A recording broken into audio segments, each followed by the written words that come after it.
예, 여야의 극한 대치가 계속되는 가운데 국민의힘 김상훈, 민주당 진성준 정책위 의장이 내일 처음으로 만나 민생법안 처리 문제를 논의합니다. 민생 현안에 대한 논의가 이뤄질 걸로도 보이지만 이견이 여전한 사안들도 있어 얼마나 합의를 이룰 수 있을까 주목됩니다.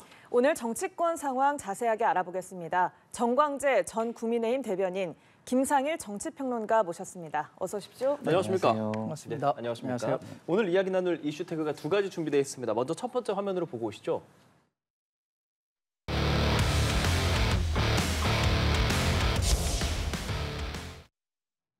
자, 민생이 최근에 이제 또 이슈입니다. 워낙 이제 경제적 사안들이 많이 떠오르는 상황이기 때문에 지금 이 시점에 한동훈 대표는 취임 후에 처음으로 당정협의회에서 안건으로 아무래도 뭐 TMF 사태라든지 증시 폭락 이런 것들을 직접적으로 꺼내면서 지금 금투세 폐지에 대해서 좀 직접적으로 초당적으로 논의를 해야 한다는 입장을 밝힌 상황입니다. 국민의 입장 바로 좀 들어보죠. 네. 지난 금요일서부터 시작된 주식시장의 불안이 끊이지 않고 있죠. 오늘 반등에 성공했다고는 하지만 금융시장에 종사하는 분들은 물론이고 1,400만 개인 투자자들도 굉장히 불안감을 호소하고 있습니다. 여러 복합적인 원인이 있겠지만 최근의 상황들을 고려했을 때 금융투자세를 반드시 시행해야 하는가라는 것에 대한 문제점들 계속해서 제기가 되고 있는 거죠. 금융투자세가 사실 우리 시장에서 양도소득에 대해서 세금을 매기는 것은 전체적인 글로벌 시장에서는 뭐 맞는 상황입니다만 우리 시장에 그것이 바로 도입됐을 때 과연 얼마나 긍정적인 효과를 낼 수 있는가. 지금 당장은 부정적 효과가 더 크다는 것이 이 금융업계 종사자분들의 이야기고 이것이 1,400만 개인 투자자들에게도 큰 영향을 줄 수 있기 때문에 금융투자세에 대한 폐지를 주장하고 있는 거죠. 민주당도 일부분 이 부분에 대해서 뜻을 같이 하는 분들도 있는 것으로 알고 있는데 아직까지는 민주당이 당론으로 폐지는 하지 않고 있는 거죠. 그러니까 민주당도 사실 내일 원래 금투세 토론이 있었는데 그게 지금 연기된 상황이고 금투세에 대해서 한동훈 대표는 합동으로 토론회 하자라고도 얘기하고 있는데 민주당 뭐 직접적 공식적 입장을 내지는 않고 있어요.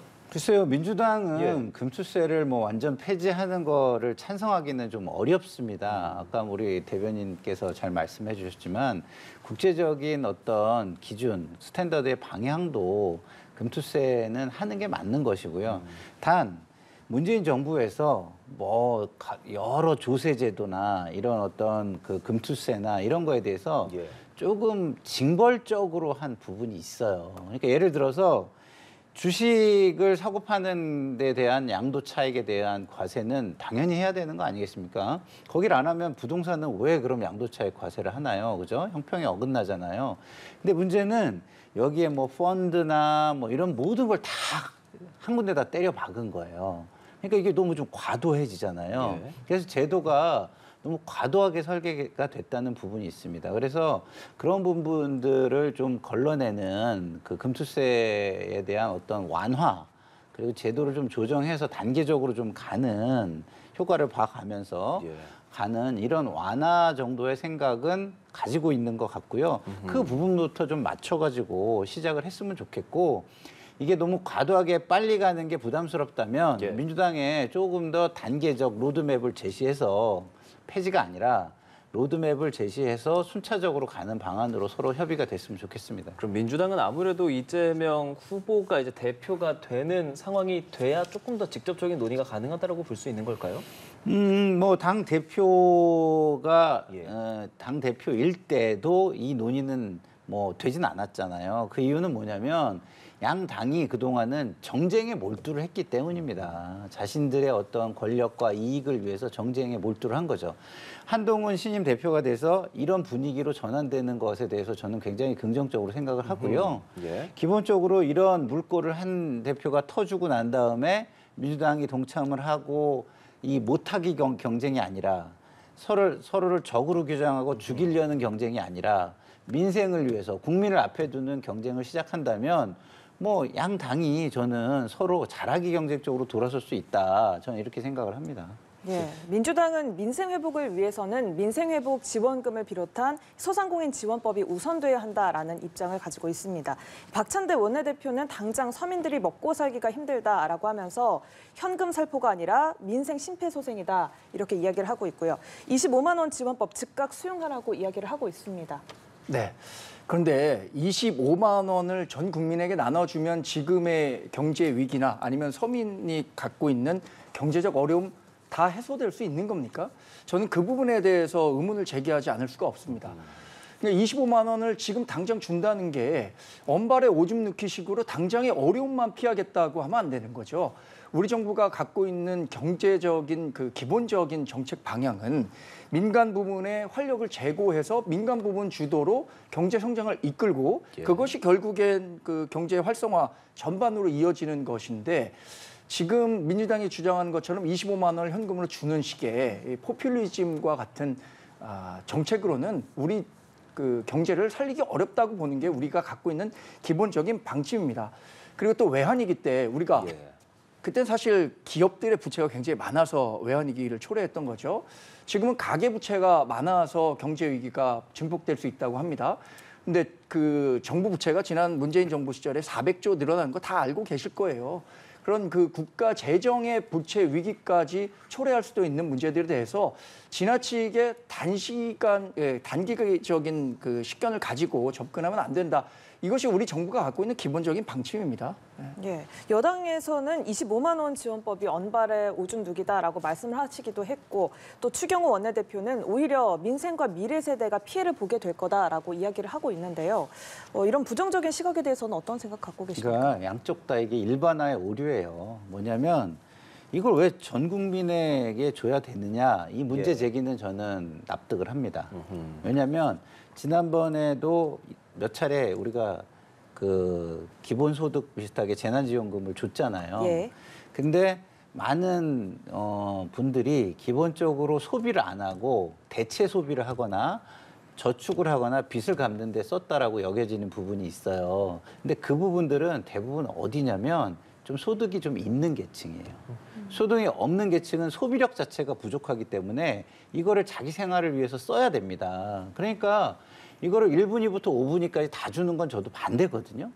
그럼 예를 들어서 5분위, 4분위, 3분위까지 주든지 아니면 2분위까지 주든지 하는 게 나은데 저는 2분위까지도 좀 과도하다고 생각하고요. 일단은 5분위, 4분위 정도는 무조건 주는 게 저는 맞다고 봐요. 이렇게 좀 나눠서 생각을 해야지 지금 소비력이 없어서 굉장히 생활 자체가 힘든 분들이 계신데 거기는 생각도 안 하고 무조건 이거를 다 주면 포퓰리즘이다. 그리고 현금도 아니에요. 사실상 이게 캐시 포인트와 비슷해가지고 포인트를 주고 쓰지 않으면 소멸되게 돼 있습니다. 그렇기 때문에 제가 볼 때는 좀 어려운 소비력이 부족한 쪽에는 돈을 줘서 소비를 시키면 당연히 민간 활력이 제고가 되죠. 그리고 언발에 오줌 넣기라 그러는데 그 정도 돈이 들어가면 돈이라는 거는 일단 풀리면 승수 효과라는 게 존재를 해요. 이게 돕니다. 돌지 않고 집에 잠겨 있는 게 문제인 겁니다. 유동성으로 쌓이고 있는 게 문제거든요. 근데 1분위, 2분위에 준다. 그러면은 사실은 그게 대체 소비를 하지 않겠습니까? 저도 뭐 한 1분위, 2분위 속할 것 같은데 저도 지난번에 뭐 받아가지고 대체 소비를 주로 했지. 제가 뭐 그거를 꼭 못 쓰는 데다가 추가적으로 썼다고 저도 말하기 좀 어렵거든요. 그래서 이거는 조금 더 나누어 가지고 실질적 효과가 있는 거는 인정을 하면서 서로 협의할 문제지 이쪽은 뭐 이게 뭐 절대 아니다라고 얘기하고 한쪽은 이게 또 절대적으로 필요하다고 얘기하고 이럴 것은 저는 아니다고 봅니다. 민주당에서 근데 전 국민을 얘기하지 사실 선별적인 얘기를 안 하잖아요. 아니, 근데 말씀하신 그런 내용이 어느 정도 협의될까요? 그렇죠. 가능할까요? 협의가 가능하다는 의사 표명을 좀 했었죠. 근데 양쪽 다 너무 일반화 시켜가지고 일반화 시켜서 양쪽을 그 상대방을 공격하니까 협의가 없는 겁니다. 근데 이 문제가 사실 어떻게 보면 진보 정권과 보수 정권이 갖고 있는 그 경제 현상에 대한 아주 기본적인 인식차에서 그렇죠. 비롯된다고 이념적인 봐야 될 차이일 것 수 있죠. 같아요. 네. 왜냐하면 보편적 복지를 어떻게 확대시킬 것인가와 꼭 도움이 필요한 사람들에게 선별적 복지를 어떻게 두텁게 할 것인가 이 문제가 항상 그 충돌을 하고 있는 건데 사실 우리 당에서 봤을 때는 25만 원 전 국민 대상으로 주겠다는 게 총선 당시에 나온 이재명 당시 민주당 대표의 대표적인 총선 공약이었거든요. 이 부분을 너무 좀 한번 실현시키기 위한 욕심이 민주당 법안에는 반영돼 있는 건 아닌가라는 생각도 저는 갖고 있거든요. 지금 평론가님 말씀하신 것처럼 선별적 복지가 훨씬 더 효과가 좋다면 그런 쪽으로도 좀 마음을 놓고 의견을 토론해 볼 수 있는 기회도 마련해야 되지 않을까 싶어요. 근데 이거를 복지로 보는 건 저는 좀 안 맞다고 봐요. 지금 경제가 굉장히 어렵고 서민들의 생활이 어렵잖아요. 그래서 거기에 일종의 마중물처럼 이렇게 부어줘야 하는 거라고 저는 생각을 하고요. 이게 뭐 복지는 아니죠, 사실은. 복지라는 거는 지속적으로 이게 뭐 돼야 뭐 복지라는 얘기를 할 수 있는 거고, 아까도 말씀드렸지만 소비 진작을 통한 민간의 경제 활력 제고 이렇게 생각을 하면 편할 것 같습니다. 뭐 한동훈 대표는 여당으로서 반대만 할 게 아니라 대안이 필요하다라는 말을 했다고도 지금 전해지기 때문에 그래서 더 내일 김상훈, 진성준 여야 정책위 의장이 만나는 이 상황에 조금 더 주목을 하게 돼요. 지금 법안이라고 한다면 뭐 간호법, 전세사기 특별법, 일명 고준위법, 구하라법 이렇게 뭐 견해차가 크다 혹은 그래도 협의할 수 있다 뭐 이런 얘기들이 참 많은데 어느 정도까지 좀 얘기가 통할 수 있을까요? 여야? 지금 말씀하신 법들은 여야 간의 일정 부분 그 접점을 찾은 것으로 알고 있습니다. 간호법 지난번에 우리 그 윤석열 대통령이 제2호권을 행사하긴 했지만 이후 의료개혁 과정에서 의료 공백 사태를 막기 위한 접점들을 좀 찾은 것으로 알고 있고요. 전세사기 특별법이라든가 고준위법, 구하라법은 여야의 그 관점 차가 그렇게 크지 않은 사안이에요. 그런데 통과되지 못하고 있는 것은 이른바 정쟁용 법안들, 그러니까 최상병 특검이라든가 김건희 여사를 둘러싼 특검 법안 이런 것들에 대해서 민주당이 워낙 드라이브를 걸다 보니까 이런 부분에 묻혀서 이게 논의되지 않고 있는데 저는 뭐 당장 내일이라도 정책위원장끼리 만나서 이 법안부터라도 먼저 처리하자라고 한다면 많은 국민들로부터 호응과 박수를 받을 수 있을 거라고 생각합니다. 예. 제가 최해병 특검법과 김건희 여사 특검법을 정쟁용이라고 하는 거에는 동의하기가 좀 어렵고요.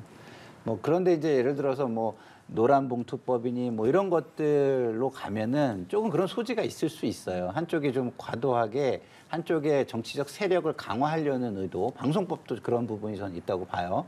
그런 게 있기 때문에 그 부분에 대해서는 그거보다는 좀 더 접점을 찾을 수 있는 법들을 우선적으로 논의를 하고 그럼으로써 국민들에게 이게 좀 더 협의를 해가면서 할 수 있구나라는 기대를 심어주고 본인들도 실제로 이렇게 서로를 이해하고 신뢰를 쌓아가는 과정으로 삼으면 좋겠다 이런 생각이 듭니다. 말씀하신 대로 간호법, 전세사기특별법, 고준위법, 구하라법 이런 것들은 지금 접점을 충분히 찾을 수 있는 분위기가 무르익은 법들이기 때문에 이런 걸 먼저 한다면 일단 국민들은 박수를 칠 거예요. 그러면 그 박수를 받은 사람들이 그 박수에 대한 또 이게 있지 않습니까? 어떤 뿌듯함도 있고 뭐 이런 게 있잖아요. 그렇죠. 그렇기 때문에 이런 것 좀 더 해야지라는 어떤 뭐랄까 생각이 더 동료가 될 수가 있다라고 저는 보기 때문에 이런 거 빨리 해서 일단은 국민에게 정치의 효과를 조금 효용을 조금 보여줬으면 좋겠다 이런 생각이 듭니다. 네, 뭐 앞서 잘하기 경쟁이라는 얘기도 해주셨는데 저희가 이렇게 여야 평론가분들 모시고 정책 얘기 이렇게 하는 것도 참 오랜만인 것 같다는 생각도 듭니다. 네, 저희는 다음 이슈 태그로 좀 넘어가 보겠습니다.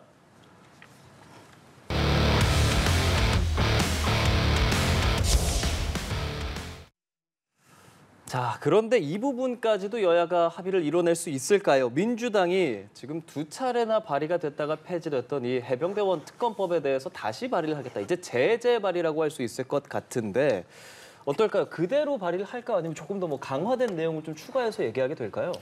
뭐 강화라는 측면이 어떤 측면이냐에 따라 좀 틀린데 범위는 조금 확대될 것 같아요. 새로운 사실들이 나와 있는 게 많으니까. 근데 거기에는 강화라는 표현을 쓰기는 좀 안 맞는 것 같고 지금 독소조항이라고 일컬어지는 것은 예를 들어서 공정성을 확보할 수 있느냐 뭐 이런 것들이거든요. 그래서 공정성의 확보 부분 이런 부분에 대해서는 민주당 내에도 뭐 이렇게 좀 유연한 입장들이 조금 나오고 있는 상황이고 그렇기 때문에 한동훈 당대표가 당내에 빨리 설득을 좀 해서 안을 내놓는다면 양쪽 안을 가지고 접점을 찾아가는 작업은 시작할 수 있지 않을까. 문제는 뭐냐?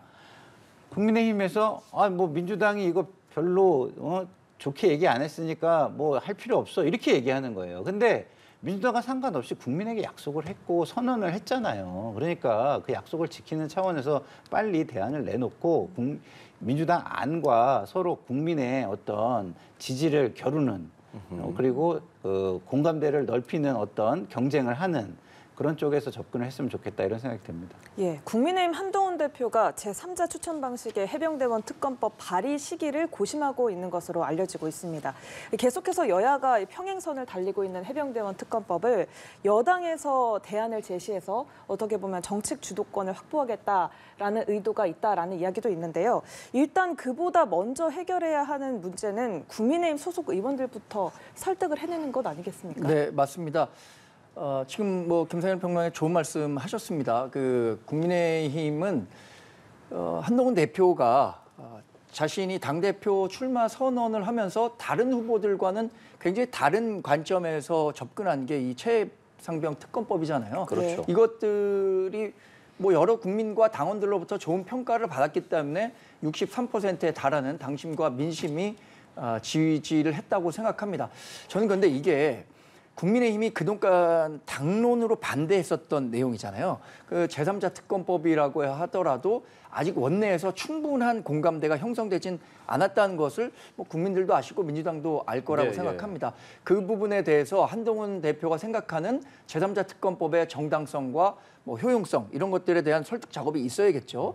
근데 이런 물리적인 좀 시간이 필요한 시점에 반대로 민주당이 정말로 특검을 제3자 특검도 수용할 수 있다라는 쪽으로 역제안한다면 어떨까요? 저는 민주당이 그런 의견을 갖고 계신 분들도 있는 상황이지만 이재명 민주당 대표 후보가 아직 그 부분에 대해서 명확한 입장 정리를 하지 않고 있기 때문에 발의를 하지 않고 있다고 생각하거든요. 만약에 민주당이 제3자 특검과 관련해서 전향적인 의견을 낸다면 그걸로 우리 당을 오히려 어떤 좀 대화의 장으로 더 쉽게 끌어올 수 있을 것 같은데 그 부분에 대해서 조금 더 민주당이 전향적으로 생각해보면 어떨까 하는 생각은 갖고 있습니다. 근데 그건 좀 과도한 바람 같고요. 왜냐하면 민주당도 민주당의 지금 상황이라는 게 존재하잖아요. 이 부분을 강하게 드라이브를 걸어서 빨리 해결하라는 지지층의 요구가 있습니다. 그걸 무시하고 무조건 뭐 국민의 힘을 위해서 뭐 이런 제안을 해드릴 수는 저는 없다고 보고요. 그건 무리고.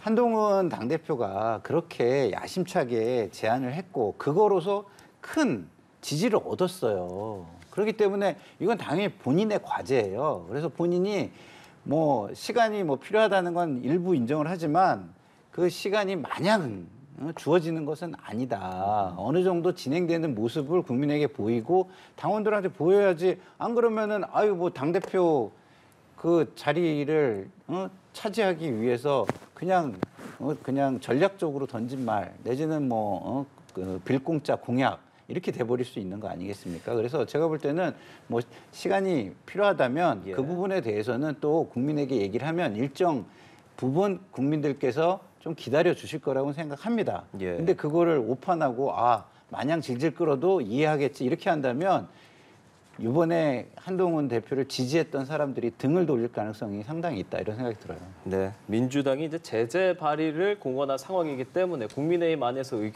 의견이 어떤 식으로 또 조율될지도 좀 지켜봐야 할 것 같고요. 두 분께 이것도 좀 여쭤보고 싶었어요. 검찰의 통신정보 조회 이 부분 사실 지금 계속 이제 기사로 나오고 있잖아요. 평론가의 의견 좀 듣고 싶어요. 그러니까 이게 이런 겁니다. 수사를 위해서 필요하다면은 해야 되겠죠. 하지만 이게 너무 무차별적으로 광범위하게 하면 국민들은요 그 부분에 대해서 검찰에 대한 불신이 커질 겁니다. 근데 검찰은 국민의 신뢰 위에서 수사 결과를 내놔야지 그렇지 않으면 계속해서 그 불신이 쌓여가면 검찰이 활동하기가 되게 어렵고 정치권의 공격은 점점 더 강해질 거예요. 그런 부분을 생각해서 굉장히 큰 힘을 가진 검찰이 절제하는 모습 이거를 보여주는 게 맞다 이런 생각이 들어요. 그래서 예를 들어서 제 휴대폰에 대한 조회를 했다. 그러면 제가 그게 별거 아니어도 굉장히 감정적으로 굉장히 뭐랄까 격한 반응이 나오지 않겠습니까? 왜냐하면 어디까지 봤는지 확인이 안 되니까. 그리고 그걸 통보해주는 방식도 너무 무성의해요. 그냥 수사 이러고 말잖아요. 예를 들어서 몇 개의 유형을 나눠서 좀 더 구체적으로 친절하게 제도를 만든다면, 왜냐하면 법률에 의거해서 만들어지는 건 틀이라면 실제 현장에서 하는 거는 시행령이나 시행규칙 같은 제도를 통해 가지고 만들어낼 수가 있어요. 그래서 예를 들어 가지고 단순한 통화자 확인을 위한 조회 뭐 이런 것들의 카테고리를 유형을 몇 개 만들어서 예. 하면은요, 그런 불안감이 많이 사라질 거예요. 수사 딱 이렇게만 하면은 어떻게 되겠습니까? 그 사람들이 전부 다 전화해요. 국회의원들한테 내지는 좀 영향이 있는 사람들한테 이거 수사라는데 이거 무슨 수사야? 내용 좀 알아봐줘. 이렇게 하거나 아니면 예. 검찰이나 국세청이나 이런 데 전화를 해가지고 이거 뭐예요? 라고 민원을 제기할 수도 있어요. 그렇기 때문에 제가 볼 때는 검찰이 수사를 하는 건 좋지만 국민의 정서를 감안해서 아주 절제된 모습으로 한다면 박수를 받을 것이다, 이런 말씀을 드리고 싶네요. 네, 정전 대변인께서도 사실 언론에 또 오래 몸담으셨고 어떻게 좀 생각하고 계신지 사실 이게 궁금해요. 통신 정보 조회가 그 사람의 통신 기록을 조회한 건 아닙니다. 그 사람이 누구와 통화를 했다는 걸 조회한 건 아니에요. 그러니까 지금 범죄 피의자가 통화한 사람을 전화번호를 특정한 거거든요. 이게 예를 들어서 010 XXXX의 XXX는 누구냐? 예. 이 사람이 이 전화번호를 가진 사람이라는 것만 한 거지, 그 범죄 피의자가 아닌 사람이 누구랑 통화했느냐까지를 조회한 건 아니거든요. 예. 그러려면 이제 법원에서 영장이 청구돼야 통신 기록을 조회할 수 있는 건데, 그래서 이 부분까지 광범위한 의미의 사찰이라고 할 수 있느냐라고 하는 부분은 좀 의문이고요. 이게 2021년에도 사실 이런 문제가 있었어요. 그때도 여야가 그때는 약간 지금과는 또 바뀌었죠. 상황이 예. 다른 입장에서 각각의 목소리를 냈는데, 김성현 평론가 말씀하신 것처럼 이런 부분에 대해서 법적 근거들을 예, 정확하게 좀 더 규명해서 엄격하게 적용할 필요 있다고 봅니다. 알겠습니다. 그러니까 좀 전에 말씀을 해주셨듯이 이게 단순한 통화자에 대한 조회다 이런 거를 유형으로 만들어서 알려주면 이런 혼란은 예, 없죠. 무슨 예, 말씀인지 알겠습니다. 자, 끝으로 마지막 질문 짧게 드리겠습니다. 짧게 답변을 부탁드리겠습니다. 김대중 전 대통령의 셋째 아들 김홍걸 전 의원이 최근 상속세 부담을 이유로 동교동 김 전 대통령 사저를 일반인에게 매각해서 논란입니다. 어떤 생각 갖고 계십니까? 좀 창피합니다. 그 김대중 대통령이 남긴 업적들을 고려하면 당연히 동교동 사저는 박물관으로 대중에게 같이 공유할 수 있는 공간이 됐으면 하는 바람인데, 이호 여사의 유언까지 어겨가면서 상속세를 이유로 매각했다는 것은 좀 송구스러운 일이라고 생각합니다. 예, 평론가님 의견 여쭙겠습니다. 지금 김홍걸 의원이 어떻게 국회의원을 하고 있습니까? DJ에 대한 국민들의 존경과 존중, 그 정신의 어떤 계승, 이런 것 때문에 그 아들을 인정해줘가지고 한 거지, 김홍걸 이 세 글자의 이름 개인, 자연인을 보고 국회의원을 시켜준 건가요? 아니잖아요. 만약에 사저를 판다면 제가 볼 땐 김홍걸 의원은 배지 떼셔야 돼요. 지금 돈이 없다라고 얘기하는데, 예? 지금 보세요. 지금 아크로비스타 그 집만 해도 얼마입니까? 어마어마하잖아요. 그리고 얼마 전에 또 아드님에게 꽤 일반인의 어떤 수준을 상회하는 또 그 집도 또 증여도 하셨잖아요. 제가 볼 때는 사저를 매각할 일은 아닌 것 같다, 이런 생각이 듭니다. 예, 알겠습니다. 오늘 정치권 상황 두 분과 이야기 나눠봤습니다. 정광재 전 국민의힘 대변인 그리고 김상일 정치평론가였습니다. 오늘 말씀도 잘 들었습니다. 고맙습니다. 고맙습니다.